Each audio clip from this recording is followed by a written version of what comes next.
Hello students, I am Amit Tyagi, HOD Chemistry from Career Line Classes Roorkee। प्यारे बच्चों, जैसा कि आप जानते हो सॉल्यूशन चैप्टर चल रहा है और इसमें हमने 2-3 टॉपिक मैं आपको पढ़ा चुका हूं, जैसे कंसंट्रेशन पढ़ा दी मैंने, सोल्युबिलिटी पढ़ा दी, हेनरीज लॉ पढ़ा दिया। तो आज इसी ऑर्डर में नेक्स्ट टॉपिक जो कि सबसे ज्यादा इंपॉर्टेंट टॉपिक है इस चैप्टर का, उसको मैं शुरू करने जा रहा हूँ। उससे डेफिनेटली क्वेश्चन पूछे जाते हैं, कॉम्पिटिशन में भी उससे क्वेश्चन पूछे जाते हैं, आपके बोर्ड के एग्जाम में भी। And the name of that topic is colligative property. So the most important topic of this chapter is colligative property, जो आज मैं आपको पढ़ाने जा रहा हूं। देखिए, colligative properties of solution। सबसे पहले हम इस वर्ड का मीनिंग जानेंगे कि colligative property का मतलब होता क्या है। What understand by colligative properties of solution? देखिए, एक्चुअली में जो ये वर्ड है ये दो वर्ड से मिलकर कंपोज हुआ है, को और दूसरा वर्ड बना है लीगर। को मीन्स होता है टुगेदर, आपस में, और the meaning of लीगर is linking, link. यानी कि कहने का मतलब हुआ कि इस वर्ड से हमारी क्या समझ में आ रहा है कि किसी सॉल्यूशन की ऐसी property which link with each other, यानी कि जो आपस में लिंकिंग हो, जो आपस में कुछ ना कुछ एक दूसरे के साथ में लिंक रखती हो, ऐसी प्रॉपर्टीज को हम क्या कहते हैं, कोलिगेटिव प्रॉपर्टी। एक्चुअली में कोलिगेटिव प्रॉपर्टी को हम कुछ इस तरह भी समझ सकते हैं कि कोलिगेटिव प्रॉपर्टी किसी भी सॉल्यूशन की ऐसी प्रॉपर्टी होती है बेटा जो अमाउंट ऑफ सोल्यूट पर डिपेंड करती है, number of particles of solute पर डिपेंड करती है, मोल्स ऑफ सोल्यूट पर डिपेंड करती है। ये प्रॉपर्टीज कभी भी सोल्यूट की नेचर पर या उसकी कंपोजिशन पर डिपेंड नहीं करती। ये प्रॉपर्टी सॉल्यूशन की ऐसी प्रॉपर्टी होती है जो किस पे डिपेंड करती है, अमाउंट ऑफ सोल्यूट पर। यदि अमाउंट ऑफ सोल्यूट सॉल्यूशन में डिक्रीज या इंक्रीज होगा तो डेफिनेटली प्रॉपर्टी भी वेरी करेगी, ये प्रॉपर्टी भी चेंज होगी। तो किसी सॉल्यूशन की ऐसी प्रॉपर्टी को हम क्या बोलते हैं, कोलिगेटिव प्रॉपर्टी। तो देखिए, थोड़ा सा लिख देते हैं इसके बारे में। Such properties of solution, किसी सॉल्यूशन की ऐसी property which link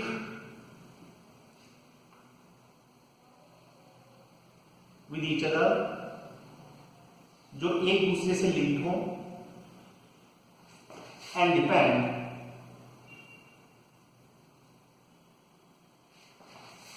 upon amount of solute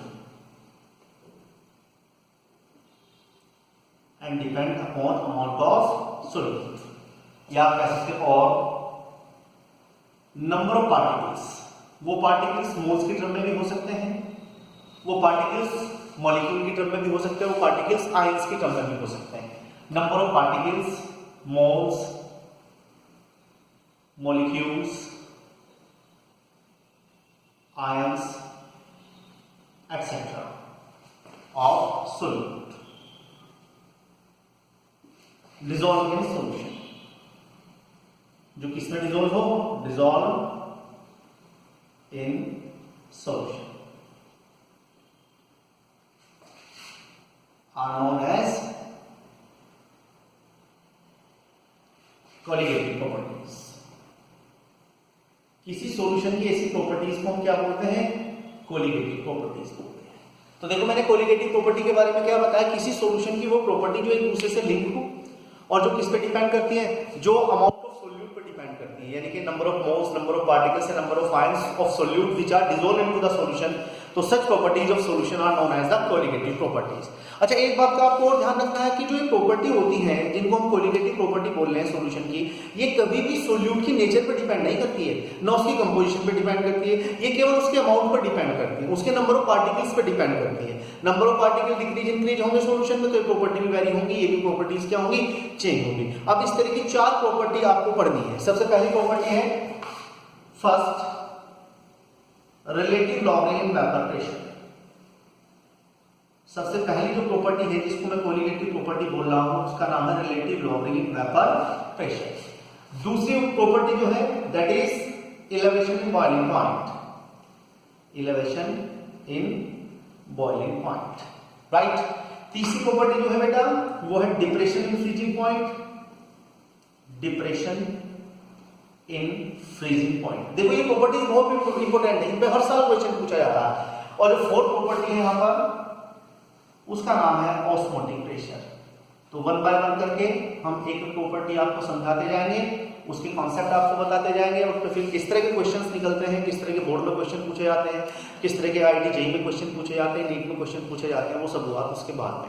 तो सबसे पहले इनके बेसिक समझते हैं। तो इसी ऑर्डर में सबसे पहले जो प्रॉपर्टी मैं पढ़ाने जा रहा हूं that is called relative logging in vapour pressure. तो देखते हैं सबसे पहली property relative logging in vapour pressure. देखो बेटा क्या होती है relative logging in vapour pressure. यहां पर एक टर्म आपको दिखाई दे रहा है, that term is called vapour pressure. तो सबसे पहले हमारी ड्यूटी है, सबसे पहले हम समझेंगे और आपको समझाएंगे क्या वेपर प्रेशर क्या होता है। और वेपर प्रेशर को समझना बहुत जरूरी है क्योंकि जितनी भी प्रॉपर्टी है सब पे वेपर प्रेशर का रोल है। तो यदि वेपर प्रेशर समझ में नहीं आया तो कोई भी कोलिगेटिव प्रॉपर्टी समझ में नहीं आएगी, कॉन्सेप्ट समझ में नहीं आएगा तो आगे क्वेश्चंस नहीं होंगे। तो सबसे पहले हम समझने जा रहे हैं जिसका नाम है क्या, वेपर प्रेशर। क्या होता है वेपर प्रेशर, किसे कहते हैं vapour pressure? Generally vapour pressure को हम डिफाइन कर सकते हैं, देखो नाम से ही पता चल रहा है वेपर प्रेशर यानी कि वेपर के द्वारा जितना प्रेशर लगाया जाएगा, the pressure exerted by the vapour on the surface of a liquid that is called vapour pressure. लेकिन इसको डिफाइन कैसे करेंगे, इसको समझेंगे कैसे? एक्चुअली में वेपर प्रेशर जो होता है एट इक्विलिब्रियम, इक्विलिब्रियम की स्टेट पर कोई भी सब्सटेंस की जो वेपर होती है जो उसकी लिक्विड सरफेस पर प्रेशर लगाती है that is called its vapour pressure. ऐसे समझ में नहीं आएगा, कैसे आएगा समझते हैं। देखो सपोज करो हमने यहाँ पर एक कंटेनर लिया, एक इस तरह का वेसल लिया और इस वेसल को हमने ऊपर से टाइटली लिड कर दिया। टाइटली लिड का मतलब है इस तरह से हमने इसको ऊपर से क्लोज किया कि जो इसमें वेपर बने वो वेपर बाहर जाने ना पाए, ठीक है ना। एक कंटेनर लिया, क्लोज वेसल लिया, अब इसमें हम कोई भी लिक्विड लेंगे, कोई भी लिक्विड लेंगे इसमें हम, या कोई सॉल्यूशन भी ले सकते हैं बट हम कोई भी लिक्विड ले लेते हैं। सबसे आसान इसमें एग्जांपल है वाटर ले लेते हैं, प्योर सॉल्वेंट। अब यहाँ पर हमने लिक्विड लिया है, कोई प्योर सॉल्वेंट लिया, सपोज करो सबसे पहले हमने कोई प्योर सॉल्वेंट लिया, इसमें वेपर प्रेशर को समझने जा रहे हैं, नीचे से इसको हमने हीट करना शुरू किया। क्या होगा बेटा हीट करने पर? आप कहोगे सर जो ये लिक्विड स्टेट में मॉलिक्यूल दिखाई दे रहे हैं प्योर सॉल्वेंट के अपने बॉइलिंग पॉइंट पे वेपोराइज होने शुरू होंगे, इस तरह से वेपोराइज होना शुरू हुआ। ये वेपर के मॉलिक्यूल है सब्सटेंस के, प्योर सॉल्वेंट के। मैं कहने लगा ये क्या होता दिखाई दे रहा है आपको? आप कहोगे sir this is the vaporisation. भाई किसी भी सब्सटेंस पर लिक्विड से वेपर में जाने का जो प्रोसेस होता है दैट इज कॉल्ड वेपोराइजेशन। तो ये क्या हो रहा है यहाँ पर? वेपोराइजेशन हो रहा है, मींस जो लिक्विड के मॉलिक्यूल है वो वेपर फॉर्म में जा रहे हैं। लेकिन ये वेपर यहाँ पर स्ट्राइक करेगी, बाहर तो नहीं जा पाएगी क्योंकि ऊपर से मैंने टाइटली इसको लिड किया है। अब जैसे ही यहाँ पर स्ट्राइक करेगी, यहाँ पर कंपैरेटिवली टेम्परेचर कम है तो यहाँ से क्या होना शुरू हो जाएगा बेटा? कंडेंसेशन। अब देखो दो प्रोसेस एक दूसरे के अपोजिट चल रहे हैं। एक प्रोसेस में तो जो लिक्विड के मॉलिक्यूल है वेपर फॉर्म में आ रहे हैं और दूसरे प्रोसेस में वो वेपर इस सरफेस पर आकर क्या हो रही है? कंडेंस हो रही है, कंडेंसेशन हो रहा है। जब ये दोनों प्रोसेस जो एक दूसरे के अपोजिट हैं, जब दोनों के रेट इक्वल हो जाएंगे, जैसे कि हमने 11th क्लास में पढ़ा है, तो प्रोसेस में क्या आ जाएगा? इक्विलिब्रियम। तो कहने का मतलब है व्हेन रेट ऑफ वेपोराइजेशन, जब रेट ऑफ वेपोराइजेशन किसके इक्विवेलेंट हो जाएगा? Rate of vaporization becomes equal to the rate of condensation. तो हम कहेंगे इस प्रोसेस में क्या आ गया बेटा? इक्विलिब्रियम आ गया, रेट ऑफ कंडेंसेशन। तो हम कहेंगे इस प्रोसेस में क्या आ गया? इक्विलिब्रियम। अब इक्विलिब्रियम की स्टेट पर जितना प्रेशर ये वेपर के मॉलिक्यूल इसकी सरफेस पर लगाएंगे यहाँ पर, that pressure is called vapour pressure. इसी प्रेशर को क्या बोला जाएगा? Vapour pressure. तो देखो कितना बढ़िया समझ में आपके वेपर प्रेशर क्या होता है। वेपर प्रेशर का मतलब है pressure exerted by the vapour on the surface of its liquid at equilibrium is called vapour pressure. थोड़ा लिख देते हैं इसको, यानी कि at equilibrium the pressure exerted by vapor of a substance on the surface of its liquid called vapor pressure। तो देखो vapour pressure के बारे में मैंने कैसे डेफिनेशन दी, आपको समझ में आ गया होगा। मैंने बताया वेपर प्रेशर क्या होता है, मैंने आपको समझाया कि इक्विलिब्रियम की स्टेज पर जितना भी प्रेशर किसी सब्सटेंस की वेपर के जो मॉलिक्यूल्स होते हैं वो उस लिक्विड की सरफेस पर लगाते हैं at equilibrium that is called vapour pressure. तो यानी कि सबसे पहले आज मैं आपको समझाने जा रहा था कोलिगेटिव प्रॉपर्टी। कोलिगेटिव प्रॉपर्टी क्या होती है मैंने आपको बताया, ठीक है ना। ऐसी प्रॉपर्टी सॉल्यूशन की जो आपस में लिंक रखती हो और जो अमाउंट ऑफ सोल्यूट पर डिपेंड करती है, number of particle of solute पर डिपेंड करती है, उसको हम कोलिगेटिव प्रॉपर्टी कहते हैं। 4 तरह की कोलिगेटिव प्रॉपर्टी इसमें हमें पढ़नी है, बहुत इंपॉर्टेंट है। और सबसे पहली कोलिगेटिव प्रॉपर्टी मैंने स्टार्ट की relative logging in vapour pressure. इसमें मैंने सबसे पहले आपको समझाया वेपर प्रेशर क्या होता है और वेपर प्रेशर क्या बताया मैंने कि वेपर प्रेशर इक्विलिब्रियम की स्टेज पर किसी भी सब्सटेंस की वेपर के द्वारा जितना प्रेशर लगाया जाता है उस लिक्विड की सरफेस पर, that is called its vapour pressure. I think आपके सब समझ में आ गया होगा। अब हम कंपेयर करेंगे, अब हम दो अलग अलग सब्सटेंस लेंगे, एक प्योर सॉल्वेंट लेंगे तो एक सॉल्यूशन लेंगे, उनके वेपर प्रेशर को कंपेयर करेंगे, जिससे जनरेट होगा रिलेटिव लोअरिंग आपकी समझ में आएगी। और फिर वहां पे कुछ हम रूल्स भी पढ़ेंगे, कुछ लॉज भी पढ़ेंगे, जैसे राउल्स लॉ पढ़ेंगे। तो इससे नेक्स्ट हम बताने जा रहे हैं आपको कि सपोज करो हमने एक प्योर सॉल्वेंट लिया और एक सॉल्यूशन लिया, और सॉल्यूशन भी कैसा लिया, जो नॉन वोलेटाइल और नॉन इलेक्ट्रोलाइट सॉल्यूट जिसमें डिसॉल्व हो, उनके वेपर प्रेशर को हम कंपेयर करेंगे। तो आप इसको नोट कर लीजिए सब बच्चे। आई थिंक ये सारी बातें आपकी समझ में आ गई।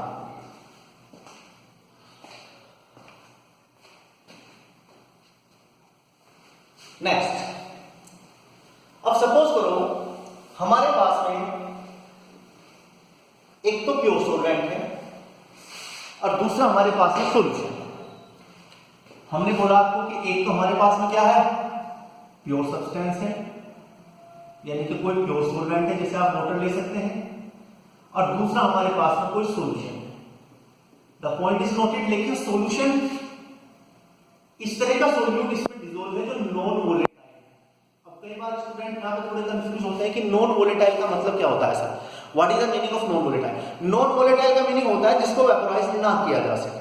देखिए जैसे आप शुगर ले सकते हो, एक नॉन वोलेटाइल सॉल्यूट होता है, क्योंकि शुगर सॉल्यूशन को यदि आप वेपोरेट करें तो वाटर तो सारा वेपोराइज हो जाता है, शुगर रह जाती है। तो यानी कि शुगर क्या है, एक नॉन वोलेटाइल सॉल्यूट। तो देखो दो चीजें हमने यहां पर ली, एक प्योर सॉल्वेंट और दूसरा क्या लिया हमने, सॉल्यूशन।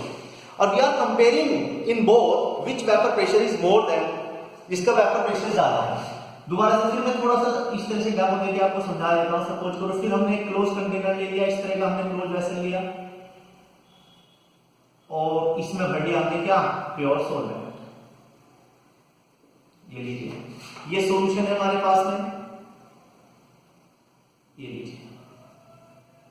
बस ध्यान रखना है सॉल्यूशन में किस तरह का सॉल्यूट डिसॉल्व है, नॉन वोलेटाइल और नॉन इलेक्ट्रोलाइट। ये हमारे पास में सॉल्यूशन है। देखिए बिल्कुल क्लियरली आपकी समझ में आ जाएगा यहां पर ये कांसेप्ट, और ये समझ में आ जाता है तो फिर पूरी की पूरी पहली कोरिलेटिव प्रॉपर्टी आपकी समझ में आ जाएगी। ये जो प्योर सॉल्वेंट है इसको हम हीट करेंगे। ये हमने प्योर सॉल्वेंट लिया और ये हमने सॉल्यूशन लिया, और सॉल्यूशन किस तरह के सॉल्यूट का, नॉन वोलेटाइल सॉल्यूट का हमने सॉल्यूशन लिया। दोनों को नीचे से हम हीट कर रहे हैं, इसको भी हीट किया, इसको भी हीट किया। What do you observe in both the case? आपको क्या ऑब्जर्व हो रहा है? आप कहोगे सर जो प्योर सॉल्वेंट में तो सारे मॉलिक्यूल वेपोराइज हो सकते हैं, सारे मॉलिक्यूल लिक्विड स्टेट से किसमें जा सकते हैं, वेपर फेज में। लेकिन सॉल्यूशन में दो चीजें हैं, ये बाइनरी सॉल्यूशन है, सोल्यूट भी है और सॉल्वेंट भी है। और सोल्यूट कैसा है, जो नॉन वोलेटाइल है, यानी कि सोल्यूट तो वेपोराइज नहीं होगा, लेकिन सॉल्वेंट क्या हो जाएगा, वेपोराइज। यानी कि इसमें जो वेपोराइज होने वाले मॉलिक्यूल्स हैं उनका नंबर कम है पर यूनिट वॉल्यूम, जबकि प्योर सॉल्वेंट में वेपोराइज होने वाले मॉलिक्यूल्स का नंबर क्या है, ज्यादा है। इट मींस प्योर सॉल्वेंट के केस में वेपर ज्यादा बनेगी, और अंडरस्टूड सी बात है, जबकि solution of non volatile solute के केस में वेपर कम बनेंगे। आपको साफ साफ दिखाई दे रहा है कि प्योर सॉल्वेंट का वेपर प्रेशर हमें ज्यादा दिखाई दे रहा है कंपेयर टू सॉल्यूशन। यानी कि क्या समझ में आया, समझ में आया कि जो वेपर प्रेशर होता है of pure solvent, pure solvent का वेपर प्रेशर ज्यादा होता है, is always greater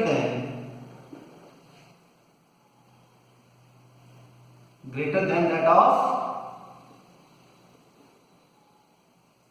solution of non-volatile solute, solution of non-volatile solute। और ऐसा क्यों हुआ ये भी आपके समझ में आ गया, क्योंकि प्योर सॉल्वेंट के पर यूनिट वॉल्यूम में जो वेपोराइज होने वाले मॉलिक्यूल्स की, सॉल्वेंट मॉलिक्यूल्स की संख्या है वो ज्यादा है। इसका रीजन हम यहां पे लिख सकते हैं, बिकॉज रीजन क्या बताया, number of solvent molecules, number of solvent molecules per unit volume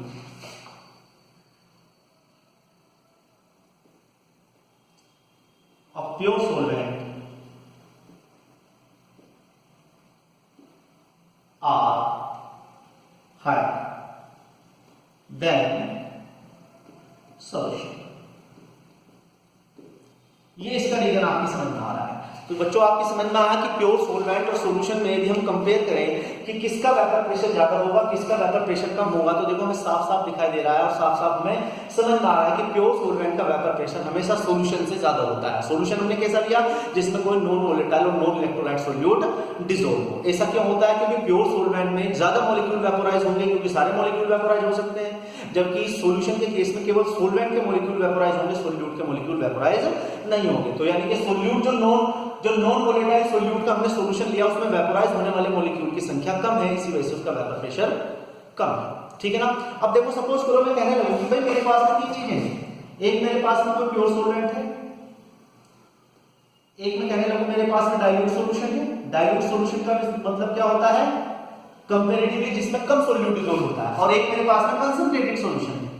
मैंने बड़ा आसानी से आपसे पूछा कि भाई तीनों का वेपर प्रेशर बताइए किसका ज्यादा और किसका कम होगा। तीन चीजें हैं मेरे पास, pure solvent, dilute solution. Dilute और कंसंट्रेट में क्या डिफरेंशिएट होता है, मैंने कंसंट्रेशन में समझाया था।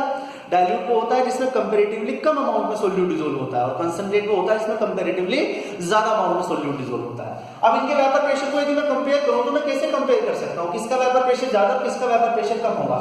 आपको साफ साफ दिखाई दे रहा है कि प्योर सॉल्वेंट का वेपर प्रेशर सबसे ज्यादा होना चाहिए, उसके बाद उससे कम वेपर प्रेशर होना चाहिए किसका, डाइल्यूट सॉल्यूशन का, और सबसे कम वेपर प्रेशर होना चाहिए कंसंट्रेटेड सॉल्यूशन का। तो ये है आपका क्या, वेपर प्रेशर। अच्छा सपोज करो मैं कहने लगूं आपको कि किसी प्योर सॉल्वेंट का जो वेपर प्रेशर है वो पी नोट है। पी नोट का मतलब this is the vapour pressure of pure solvent, right. और सॉल्यूशन का वेपर प्रेशर मैं मान लेता हूं पीएस है। PS is the vapour pressure of solution, और सॉल्यूशन हम कैसा ले रहे हैं, जिसमें नॉन वोलेटाइल सॉल्यूट डिसॉल्व। अब यदि मैं कहने लगूं आपको कि इन दोनों का जो डिफरेंस होगा वो कितना होगा, भाई प्योर सॉल्वेंट का वेपर प्रेशर ज्यादा है, सॉल्यूशन का वेपर प्रेशर कम है, तो दोनों का जो डिफरेंस होगा वो होगा डेल्टा पी से मैं उसको डिनोट करूंगा, ये होगा पी नॉट माइनस क्या, पीएस, और ये डेल्टा पी जो होगा इसी को क्या बोला जाता है, this is called logarithm in vapour pressure. इसी को हमने क्या बोला, लॉगरिथम इन वेपर प्रेशर। देखो सपोज करो एक एग्जांपल ले लेते हैं। मैंने कहा भाई हमारे पास में वाटर है जो कि एक प्योर सॉल्वेंट है, इस वाटर को हमने प्योर सॉल्वेंट माना, इसका वेपर प्रेशर सपोज करो अपनी तरफ से ऐसे ही मान लेते हैं 23.5 mmHg है, इतना वेपर प्रेशर है इस प्योर सॉल्वेंट का। सपोज करो इसमें वाटर में मैंने एक नॉन वोलेटाइल सॉल्यूट मिलाया, शुगर या NaCl वगैरह कुछ भी मिला सकते हैं आप। अब ये बन गया आपका सॉल्यूशन, ये बन गया आपका क्या, सॉल्यूशन। अब इसका वेपर प्रेशर, अब देखो जैसे ही नॉन वोलेटाइल सॉल्यूट मिलाएंगे किसी प्योर सॉल्वेंट में तो डेफिनेटली उसका वेपर प्रेशर क्या होगा, डिक्रीज होगा, लोअर होगा। सपोज करो इसका वेपर प्रेशर होगा 23.0 mmHg। अब यदि मैं कहने लगूं आपको यहाँ पर लोअरिंग कितनी है, तो आप कहोगे सर 23.5 माइनस 23.0 और ये लोअरिंग आ गई 0.5 mmHg, और इसी को मैं क्या बोलूंगा, ये जो आपको दिखाई दे रहा है डेल्टा पी बोला मैंने इसको, this is called lowering vapour pressure.